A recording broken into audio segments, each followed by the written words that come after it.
This is the 2018 Toyota Aygo, more specifically the flagship model, the Aygo X-Cite. And it is an exciting little car. It's Toyota's fun little city runabout. They've updated the appearances and a little bit of the tech.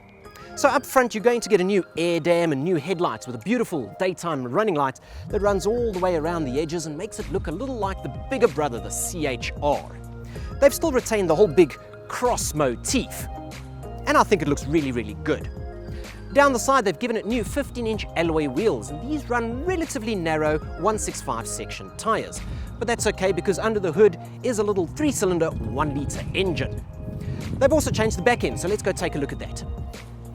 The window line on the rear door swoops up nicely, and it draws the attention here to these taillights, which are quite angular and have got a whole bunch of new elements in them. They really look good. You're not really going to see them at night because you're going to be driving, but if you're ever following one, I'm sure you'll spot it. Some of the other changes extend to the interior, so let's take a look there.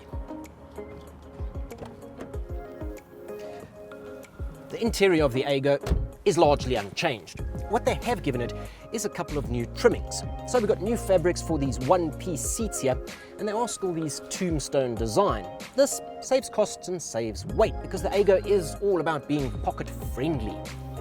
They've also given the X-Cite model some lovely body-colored trimmings on the doors and around the air vents, and in this case it is white. I think it looks good. It reminds me of the Toyota Prius, but like a stormtrooper's bathroom. It's a good look. The X-Cite model also gets a leather gaiter around the gear lever and a leather-bound steering wheel, which feels surprisingly good in hand. It's also going to get a 7-inch touchscreen infotainment system.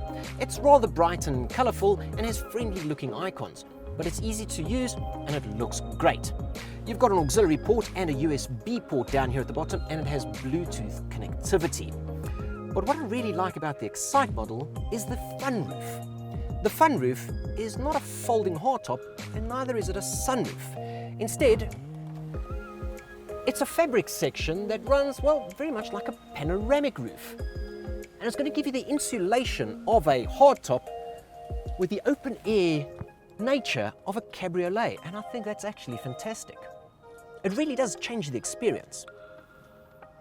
Now let's see how it drives.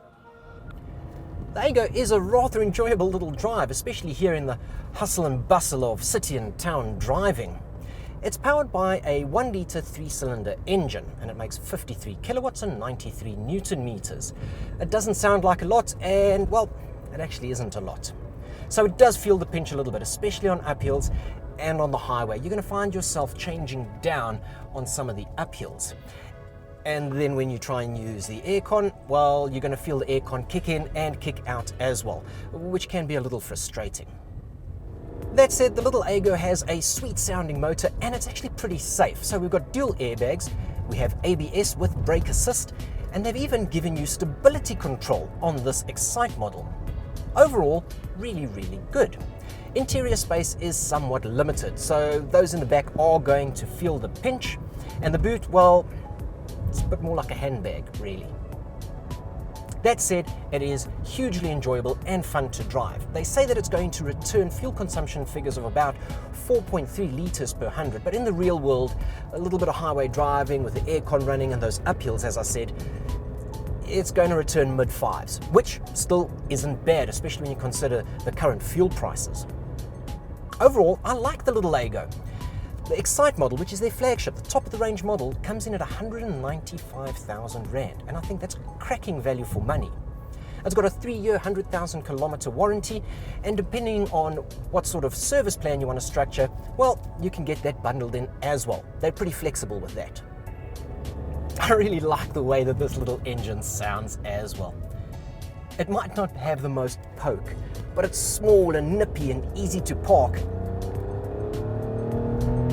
Sounds great when you rev it out. I like the little Aygo, and this top-of-the-range X-Cite model is exactly that. It's actually quite exciting. It's a cracking little drive. I think it's great value for money.